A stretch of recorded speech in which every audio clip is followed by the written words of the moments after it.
exactly how much stress each part is being subjected? Yes, that is being monitored, just like halter in the heart. Then invariably failure occurs where there is no strain gauge.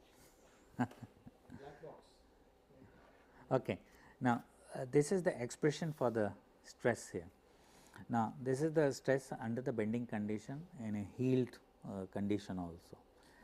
Now, what we will try to say is, from the definition of sigma, we say that the neutral axis is the place where there is no stress. Okay. Now, under the healed condition, this is the stress we are expression for the stress we are getting. We would like to know that at a particular healed angle, what is the position of the neutral axis. Okay. So,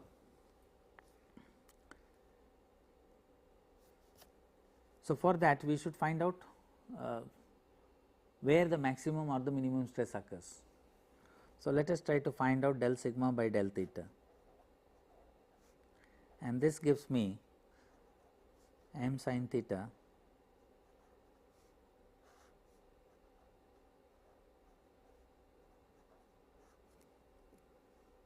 cos theta will give me a negative sign, no?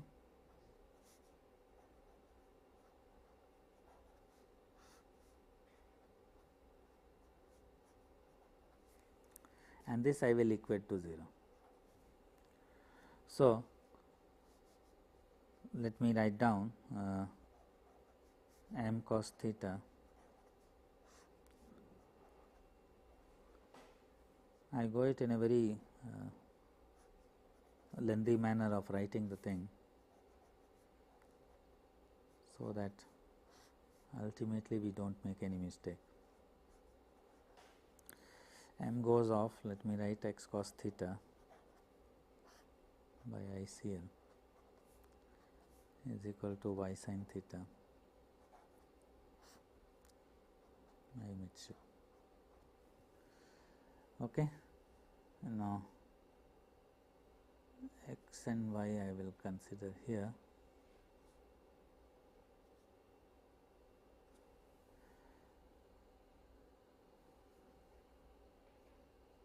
Right. So, from here let me write down y by x. Y by x is equal to, or x by y, should I write x by y?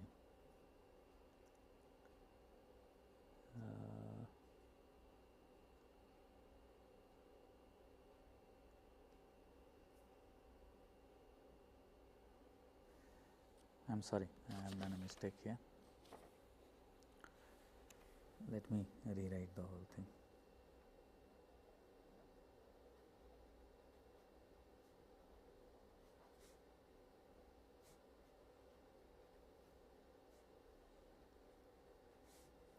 Inclined condition.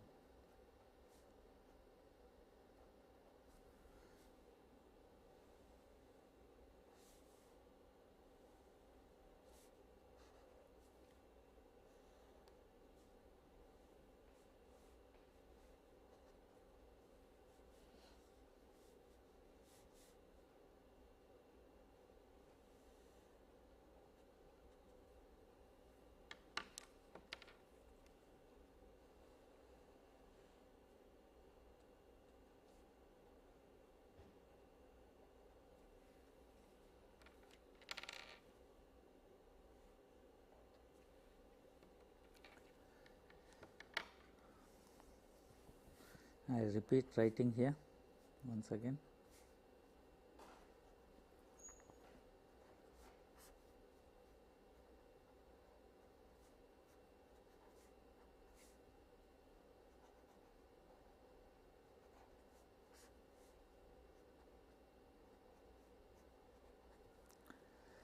Now, that part will come later on. To define what is the neutral axis in the inclined condition, sigma has to be 0 at that particular point. So, keeping sigma is equal to 0, I get m cos theta into y by I midship is equal to minus of x into m sin theta divided by ICL. Okay. M goes off from both the sides, and then if I consider a point somewhere here which is x away, and let me draw the neutral axis also. This is y, this is x. Then I should have y by x here. So, y by x gives me I midship by ICL and sin theta by cos theta, which is equal to, with a negative sign, I midship by ICL tan theta. Okay. That means, if the vessel is inclined in this direction, the neutral axis moves in the opposite direction. Okay. So, that is what this says. Y by x is nothing but y by x, if I say this is tan phi, I can call it.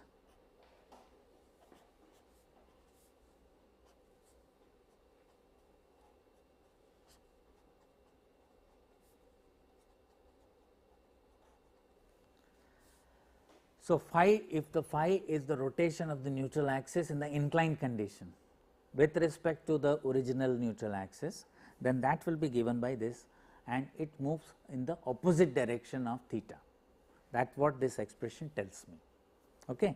Now, as a special case, let us see, I already said that ICL is more or less 4 times the I phi.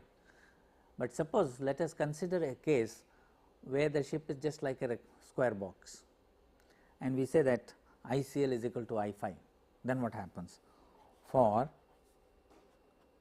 I midship equal to ICL, you will find that tan phi is equal to minus tan theta.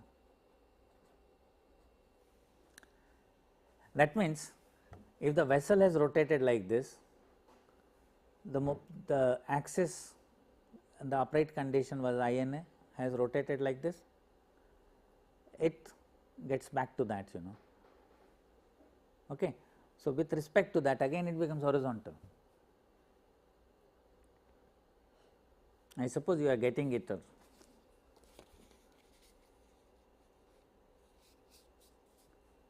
Say this is a square.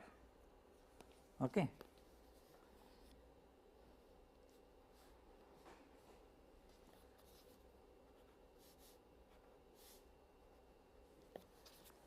If it is floating in this condition, the neutral axis is horizontal.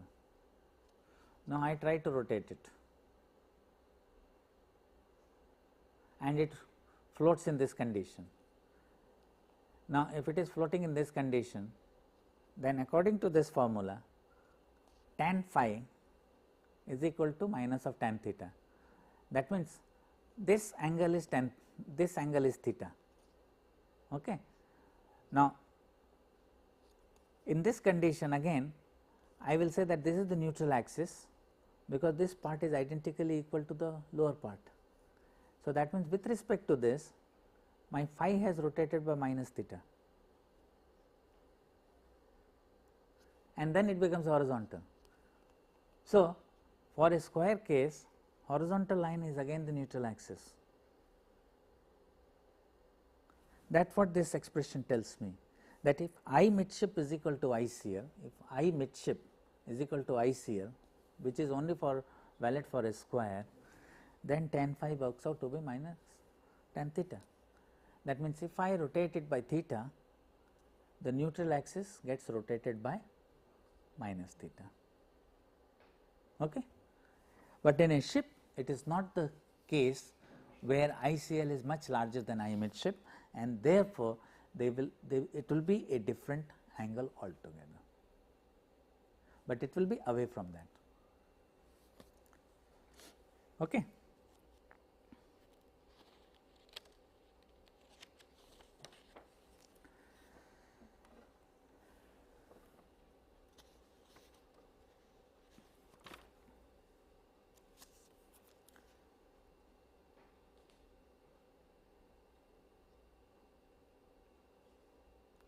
Now, once we know that this what happens, the second stage will be at what theta angle the maximum stress will take place, and for that we have to differentiate sigma expression with respect to theta, equate it to 0, and we get the maximum value or the minimum value. So, after doing that we will get here the condition where we can write x by y or y by x. Let me write x by y.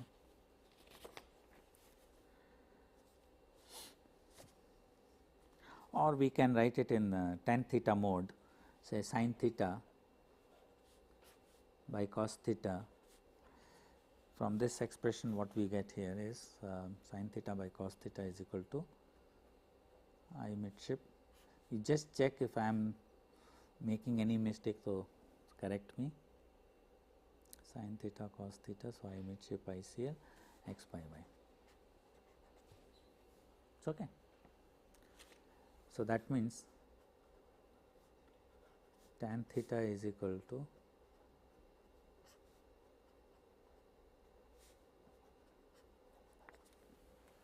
now for a ship, let us put this diagram here or this diagram.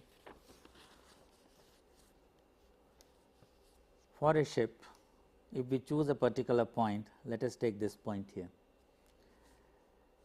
This quantity is constant for a given ship. I midship ICL because the ship structure is already made, so this is constant. Now, what we can vary is x and y position. Okay. Now, from here we can see that x, if we take it to the extreme right here for a given theta, then the stress increases. Okay. Either increases or decreases. It is this theta is for maximum or minimum. So, if you take x to one extreme, it increases, you take it to the other extreme, it decreases. So, if I say that increases means tensile stress, so plus value, so you keep on going to the plus direction, or if you go to the minus direction, it will decrease. Okay. So, that means the point is driving me to a corner here. It is again driving me to a corner here, and again driving me to a corner here and a corner here. It is again a function of y also, right.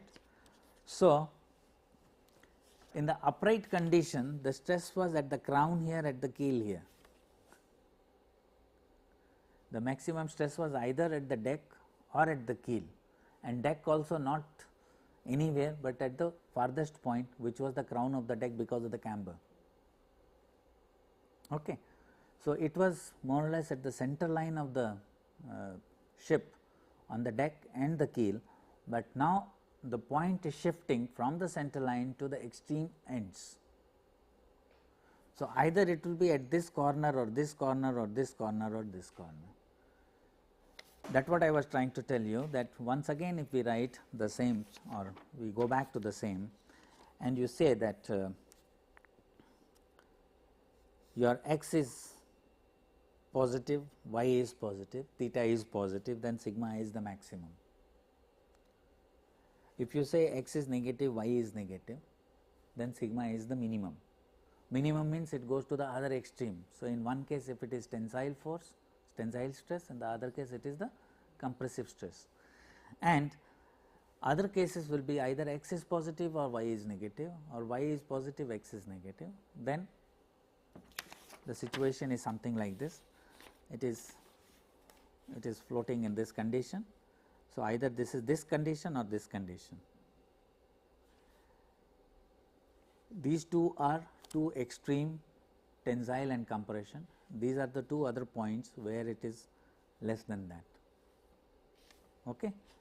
So, when the ship is rolling, the maximum stress point is changing from the center line to the two edges, and as the ship rolls, it will move like that, from center to the deck corner, and then from deck corner to the center, cross over to the other point, and so on and so forth. So, that is what I wanted to explain here. Because it also means that the distance of YD is more than YK, it will definitely mean that the corners have more stress than the bilge plates. Yes, true. And if you want to plot it, it will be something like this.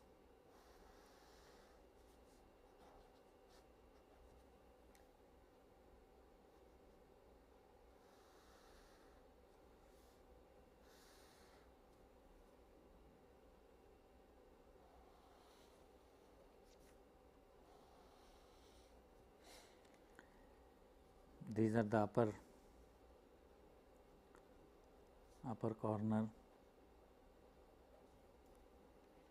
this is the lower corner,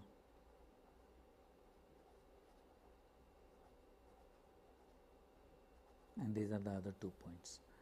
So, this is your sigma either positive or negative, and with theta it moves like that. What about the inner curves? Inner curves are the other 2 points. What I am trying to say is that this is the upper corner, this is the lower corner, these are the other 2 points. Okay. In upright condition it will be same, these 2 points will have the same value, these 2 points will have the same value, that is what it shows. But as the theta increases, this corner will keep on increasing and this value will keep on decreasing, the other corner in the same fashion. They will keep interchanging as it keeps going. Right. Now, this gives rise to another point, that when the waves are going across the thing, from tension to compression, at the same point the stresses are varying. Here also we see that the value keeps on changing from this end to that end. So, that means every point on the deck and the keel is subjected to some sort of a varying stress value in a cyclic manner, because the waves past the vessel is also a cyclic process, and rolling of the vessel is also a continuous cyclic process. Under both the conditions, the stress at a given point will keep on changing in a cyclic manner. We can't say that it is always going from extreme positive to extreme negative. If it happens, it is a different thing altogether, but it may not even cross the zero stress line, it may fluctuate in the same nature. Say we can have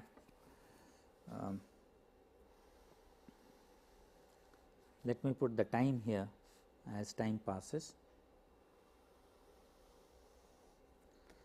This I am putting sigma, this is plus axis, this is minus axis. Now, what we are saying, in a particular point the stress may go like this.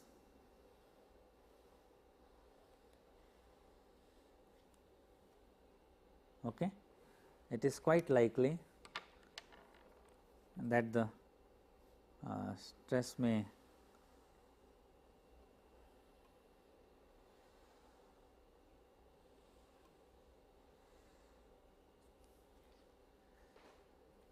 okay.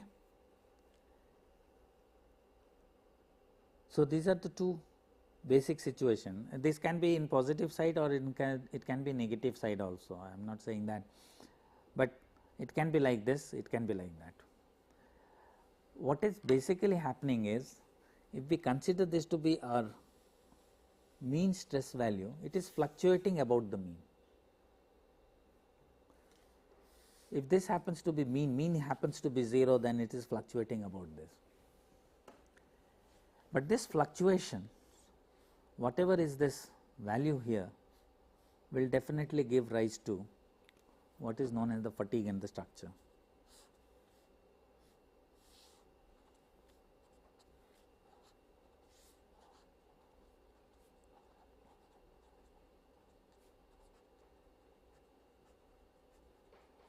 Stress amplitude.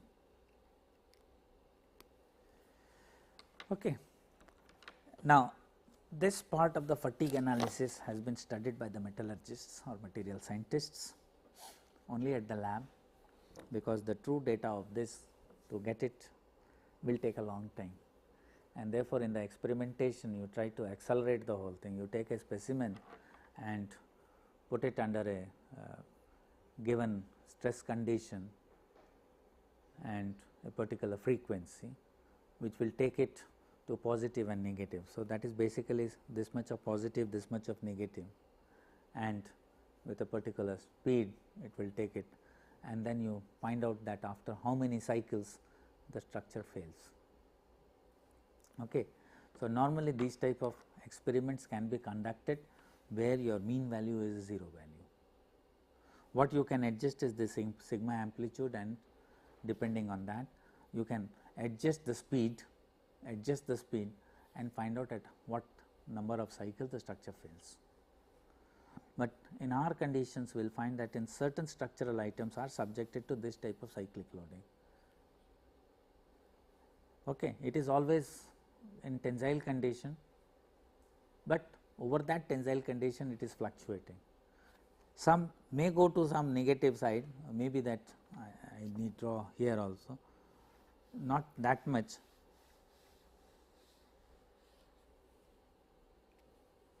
But this much. Okay. So, the mean value is still the positive value, but it is likely that it may go to the negative side. How to handle these cases? This the experimental people have not given us.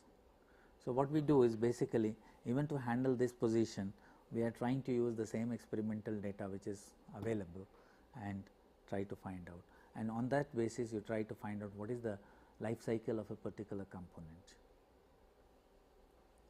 Okay. So, once we know some sort of a stress, you know the C conditions, etc., you may be in a position to find out that what are the likelihood of the stresses, but again the C is so random that it does not follow a given pattern here, and especially the case which we were just discussing, that the cause of failure. Now, we have a lot of stress margin, a lot of factor of safety for our structural items for unknown conditions, where such cases can be taken care of, but it so happens that sometimes it crosses the yield point stress limit. Now, once it crosses the yield point stress limit, the picture is totally different. Say in a bulk carrier where we are saying that the lower knee has got a pitted hole and we have got some sort of a stress concentration there. Now, due to that stress concentration, when the cyclic loading is coming, suddenly it crosses the yield point stress limit, and once it crosses the yield, it is in the plastic range. The behavior is totally different. So, such cases are to be handled in a different fashion altogether. We cannot cover it under this. Okay. I do not know, we still have some time, but I do not think that I have anything more to cover here. So, under this condition, what we try to highlight is basically that when the ship is trying to roll, the maximum stress point do change, and it goes to those corners, and the corner connections becomes vulnerable.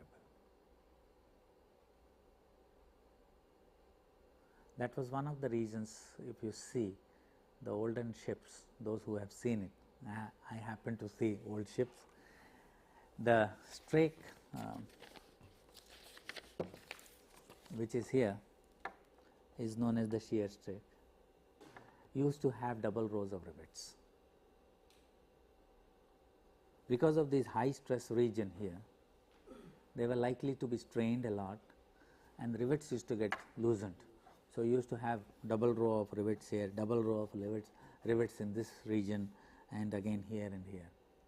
So, there were some special cases which I do not know whether those people had realized all these things or not, but experience was something which used to tell them that take special care of all these zones. Boot topping region where the between the light load and the full load condition, you can have any condition there. So, above that is always exposed to the air, below the light load condition is always submerged in the water. So, therefore, the top part it is not in contact with the water, the bottom part is not contact in oxygen, but in between it is always in contact with water and oxygen, and therefore, the oxidation is very high, the corrosion is very high, and therefore, the painting scheme was different and corrosion allowance was different in that region.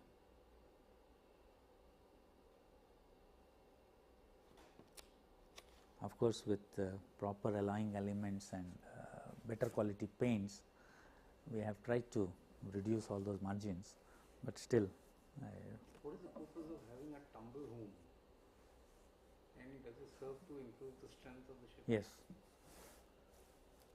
Tumble home basically you will find in tankers only. You will find in tankers mostly. Yeah. Actually, wherever you have a curved part, it gives you more strength than the flat part, especially the corner joints. True. Tumble home is different actually. It's the rounded gunwale, what he said. Yes, rounded gunwale. Tumble home is basically you take it in.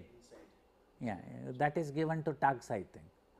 Tugs will have some tumble home because their duty is to go sideways, push, and you know. I don't think tumble home has got any significance towards. No, it is. No, it is from operational point of view. Tugs are provided with tumble home because it has to go alongside the vessel, and that time if it is rolling, then that part will try to hit the thing, and it cannot. So let it roll, but still it is in contact with the vessel. That is the basic part. Otherwise, other ships don't have tumble home. Rounded gunwale, yes. All the tankers are provided with that basically. It's a well proven fact that curved plates or shells in that sense has got more strength than the plate. Even the corrugated plates, Yeah. they have got more strength than the flat plates. No, corrugated in which sense? Corrugation, I mean corrugated bulkheads. They have a better strength than the plain bulkheads. There the case is different. What you are trying to do is basically that one single plane you are trying to shift it. Yes. More material is also being used. Yes. Okay. So, basically when you are trying to compress it, then the moment of inertia along that plane is increased. But what you are talking about, the corrugated sheets, there it is a circular cylindrical part. So, there also the strength will be much more.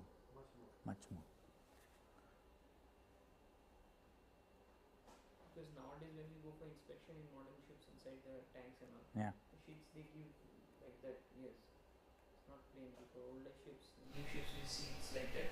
It's Corrugated bulkheads. The advantage is basically that you don't have the stiffness there, stiffness, yes, sir. but you will have stingers. Yes. You don't have the stiffness, and if you don't have the stiffness, then other associated problems are not there. You only require the plate welding, but not the stiffener welding. So that operation is left, and two sides are more or less flat for storing the cargo. I think we should tell him that I will stop now.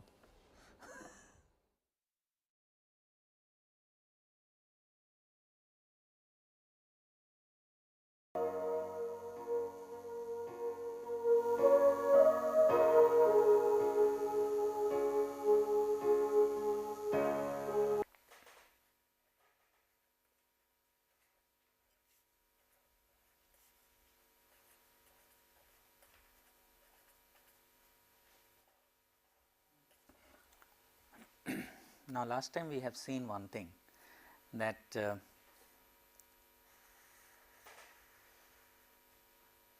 bending moment curve goes something like this, and depending on the shape of the hull, we may find that the moment of inertia distribution along the length will not be a very smooth curve, but it will have some smoothness, and then depending on some abrupt change, that means as this I am trying to depict that suppose there is a poop, then suddenly when the poop deck is over, then it comes to the main deck, and therefore, there will be a drop in the main sectional area, and then when the forecastle comes, it again goes up, and then let me continue and say that it ends up like this. Okay. So, this may be we can say that this is the I variation along the length, whereas this is nothing but the bending moment curve.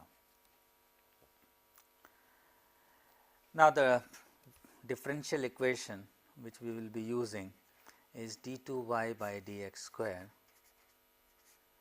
is equal to minus m by ei, depending on our sign convention, and we have seen that if we are taking a sagging bending moment as positive, concave up, if we consider that bending moment to be positive bending moment, then the curvature works out to be negative, and that is how curvature is nothing but this d2y by dx square.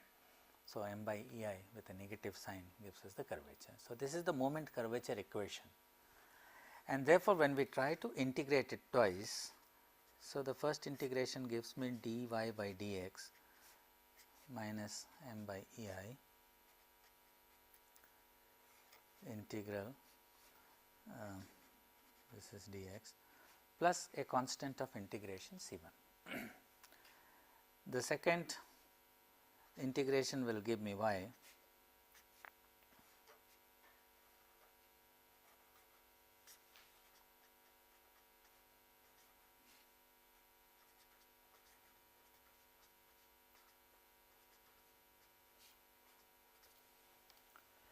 now, where C1 and C2 are two constants of integrations, and they have to be evaluated by considering the end conditions.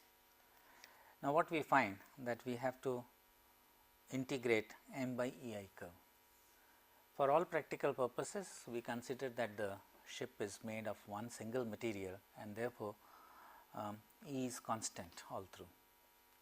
We may use two different steels, for example, mild steel and high tensile steel, but if you see the mechanical properties or the elastic properties, you will find that more or less E is constant. It is the tensile strength which varies in the two material, but E is more or less constant. So, even in such a condition, we may assume that E is practically constant. Now, if that is the case, then this particular expression which we have just written will boil down to y is equal to minus double integration 1 by E, I take it out, this becomes m by I dx plus C1x plus C2.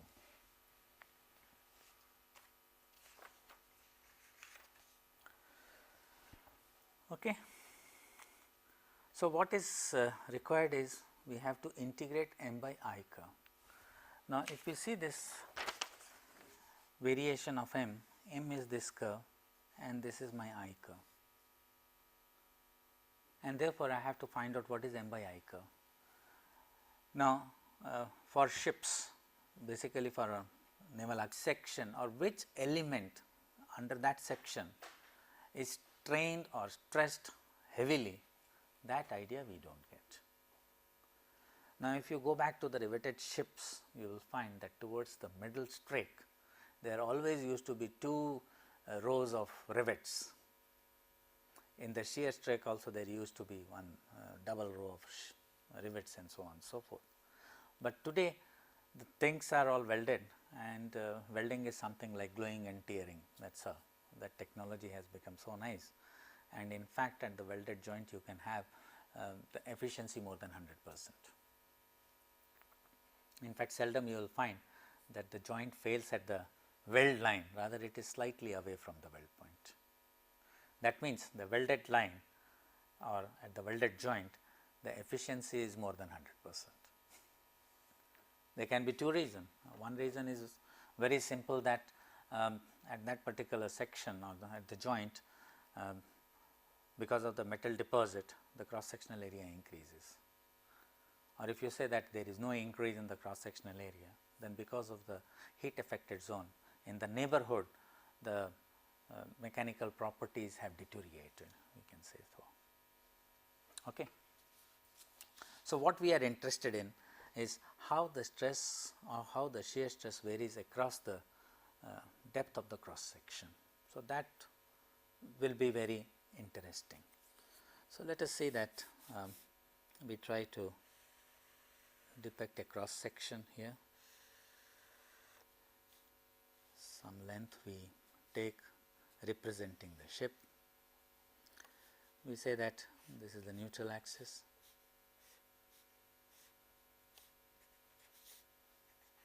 And we consider two sections, one somewhere here, another somewhere here, which we say one is at x, 0 is somewhere here, 0 to x, and another one is x plus dx. That means this distance which we are considering is dx apart. And we say that the bending moment applied here is m, obviously at a distance dx. This will be m plus del m by del x into dx.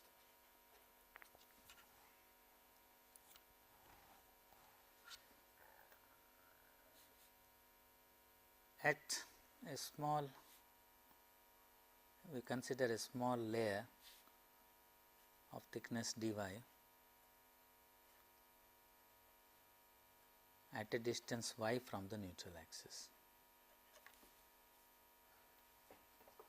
and try to find out what is the stress here.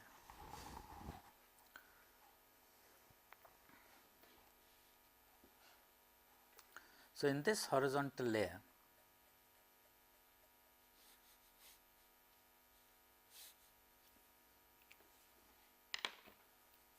we assume that the stress at this end is sigma and stress at this end is sigma plus del sigma by del x. In for strain, there will be a longitudinal stress induced due to distortion of an amount. Yeah. Okay, let us first write out the longitudinal stress and then we will see. Longitudinal stress induced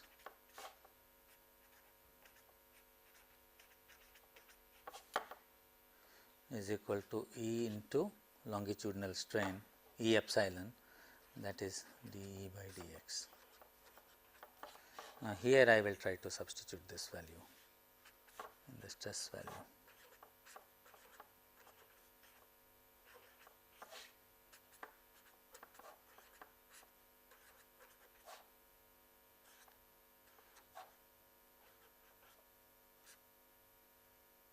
Q by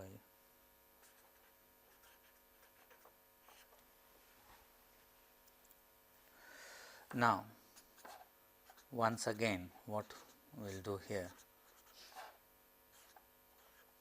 Q is already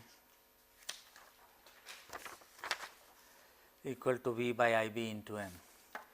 So, you put V by IB into M, there will be G here and then comes dy. Okay. So, now after substituting this value, now what is a function of x here and what is a function of y here? So, what we can do here, now this shear force is a function of x, these are all function of y, m is a function of y. Okay. So, what we will do here, we try to put this equal to E and G, we take it out, this is constant. So, we take out and then we say that dV by dx integral V by IB m into dy.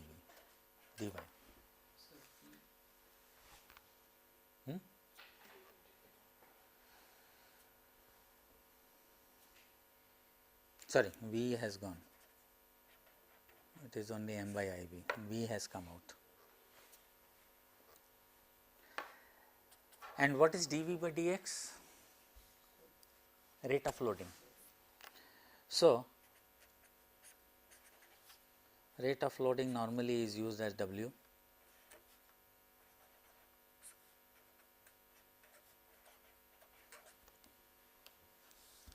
This is the induced longitudinal stress and it can be shown.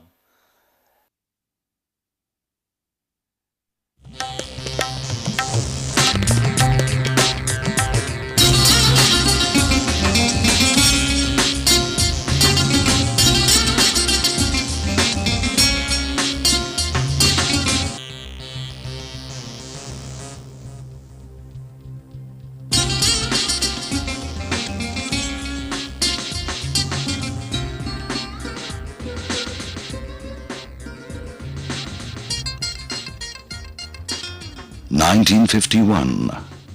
A young nation aspiring to find ways to fulfill a dream lays the foundation of an institution that will give aspiring technocrats the license to fly high.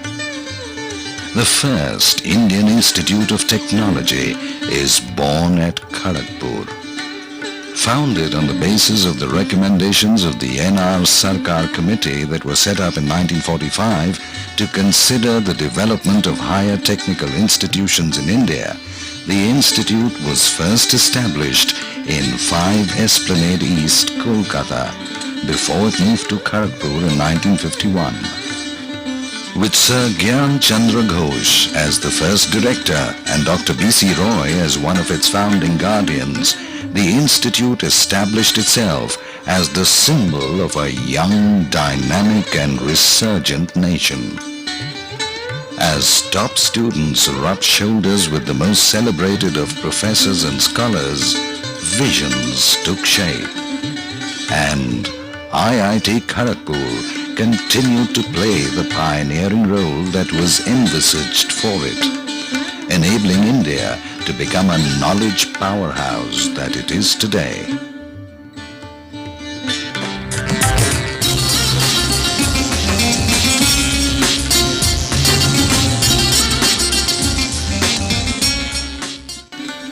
At every stage of its evolution, IIT Kharagpur remained ahead of its times. It provided the best of facilities for the budding technologists, helping them shape their own as well as the nation's future. Indeed, today IIT Kharagpur has blossomed into a time-tested, venerable institute of learning. With the rich experience of converting individuals into brilliant professionals through 50 glorious years. As you cross the campus gate, you feel the distinct nip that is IIT Kharagpur. The spirit of objective inquiry and lateral thinking hangs heavy in the air. The modern township-like campus of IIT Kharagpur, set in sylvan surroundings, is self-sufficient in all respects. From modern banks to the good old post office, from vast playgrounds and well-equipped gyms to modern auditoria and open-air theatres, and from the quiet fibre-optic linked residential quarters for the faculty to the web-enabled hostel rooms for the students. At IIT Kharagpur, lush green bowers of tranquility coexist with smart cards and ATMs. Spread over 690 hectares of sprawling cyber habitat, 120 kilometers from Kolkata, IIT Kharagpur is one of the largest network campuses in Asia. Just the academic complexes itself spreads over a built-up area of about 2 million square feet, of which 150,000 square feet is the new complex that commemorates the Golden Jubilee celebrations. And that's not all. It is the only IIT to have conquered territory beyond its own through cutting-edge courses offered in its extension campuses at Kolkata and Bhubaneswar. IIT Kharagpur is not just about its large campus, but its diverse range of activities. It offers the widest spectrum of disciplines, ranging from aerospace, biotechnology, cryogenics, to architecture, mining and agricultural engineering, supported by strong faculties of sciences, humanities and management. There are more than 30 departments and centers that offer the largest number of undergraduate and postgraduate courses amongst the IITs. The courses are ever evolving and show the way for other sister institutions. The richness in its diverse activities is showcased by the technological support the institution provides in areas like architecture, agriculture, post-harvest technology and medical sciences. The institute has revolutionized and popularized rice milling technology. The other major contributions of IIT Kharagpur have been in the critical fields of defense, railways, space research, power systems and petrochemicals. All these activities directly empower the human requirements of the nation.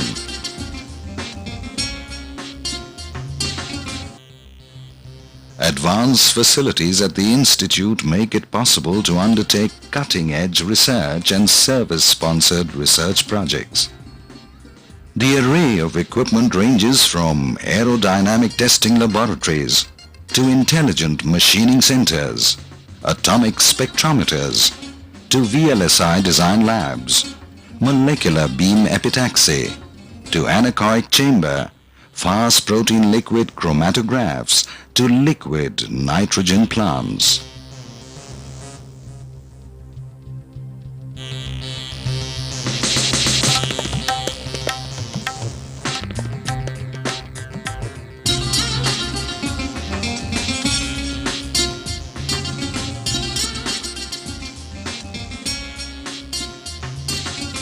The cutting-edge technologies are at par with the best research facilities across the globe. In fact, the volume of research and development activities at the institute is incredible. In terms of the number of patents it owns, the volume of industrial consultancy it provides, and the revenue that it earns from all these make IIT Kharagpur a class apart and strengthens its position as the true pioneer in technological education in India. The Institute Library deserves a special mention. Fully web-enabled, it is one of the largest in Asia with over 324,000 volumes of material, including books, videos, microfilm, and patent documents.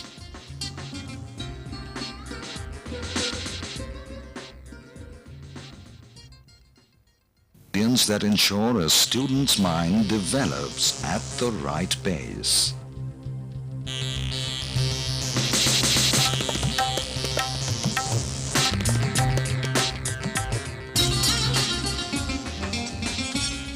Along with its strong sense of academics, which is ensured by a strict selection process, life at Kharagpur is a celebration of, well, life.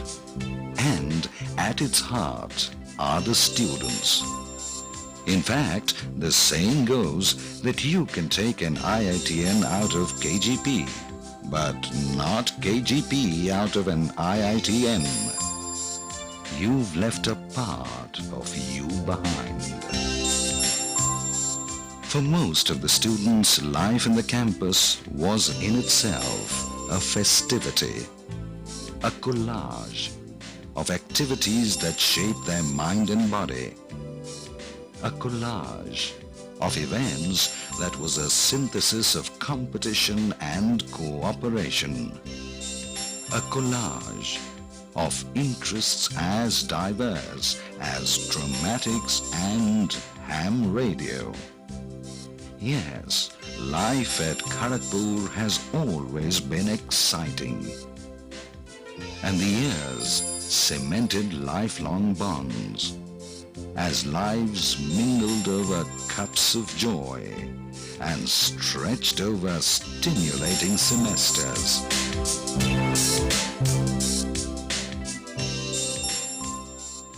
The halls with their blocks and wings connected by charming catwalks remain ensconced in their own world.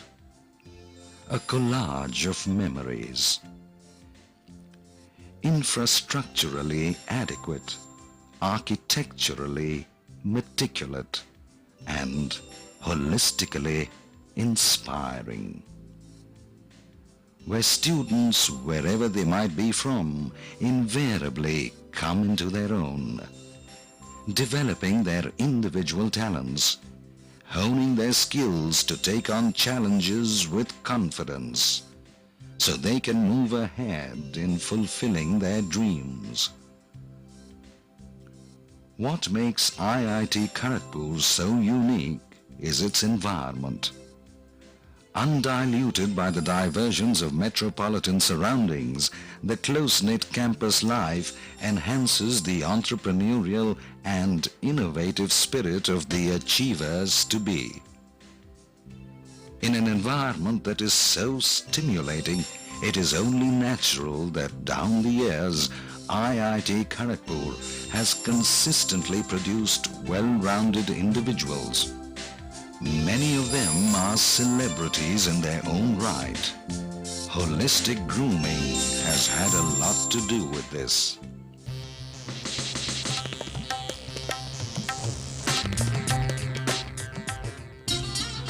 So, no matter which walk of life they choose, the IIT KGPite stands tall. And so does the institution that bred him, in majestic splendor.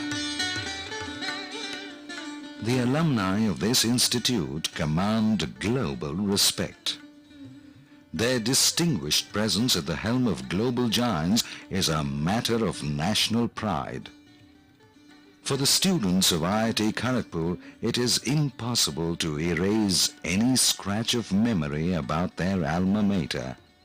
In fact, some come back to invest sentiment, pride, and money, to see the institute they call home rise to even greater heights, structurally, functionally, as well as holistically.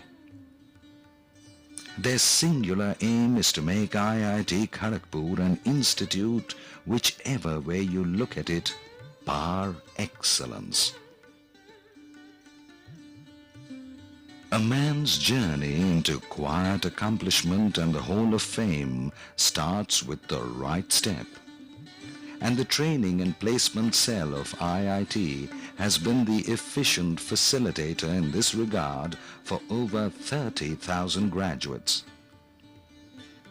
Having placed more than 95% of its students in a wide range of industries consistently for over 2 decades, it is no wonder that the institute is the most preferred campus for technical recruitment of quality manpower. With infrastructure like industrial power and communication facilities, in addition to its excellent research and consultancy facilities, STEP, or Science and Technology Entrepreneurs Park, aims to assist the budding entrepreneur into a successful adventure capitalist. guiding him right from the concept, institutional financing, production, leading up to the launch and marketing of the product. With its rich pool of talent and excellent infrastructure, it is no surprise that through the last 3 decades, IIT Kharagpur has developed strong liaison with the industry. SRIC, or Sponsored Research and Industrial Consultancy Cell, was formalized as the Special Industry Interaction Cell in 1982. Devoted full-time to handle industrial projects and consultancies and for deploying and propagating intellectual property. Successful sponsored research projects straddle a wide spectrum, ranging from computers, communication and biotechnology to robotics, photonics and food processing.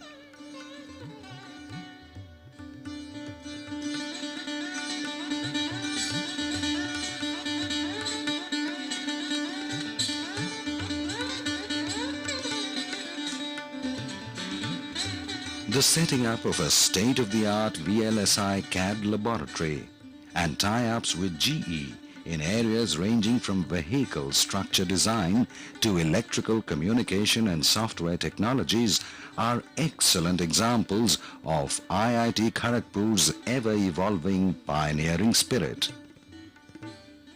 Collaborations with a host of national and industrial majors are a testimony of its proven expertise and research repertoire.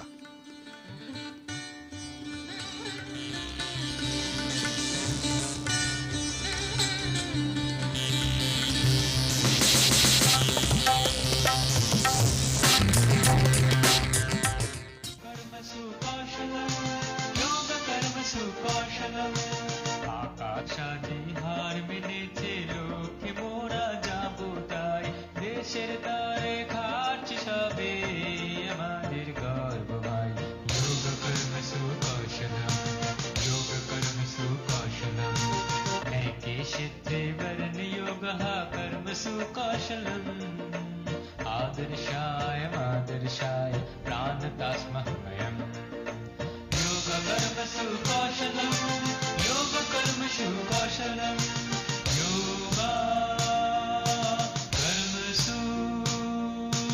कौशलम्.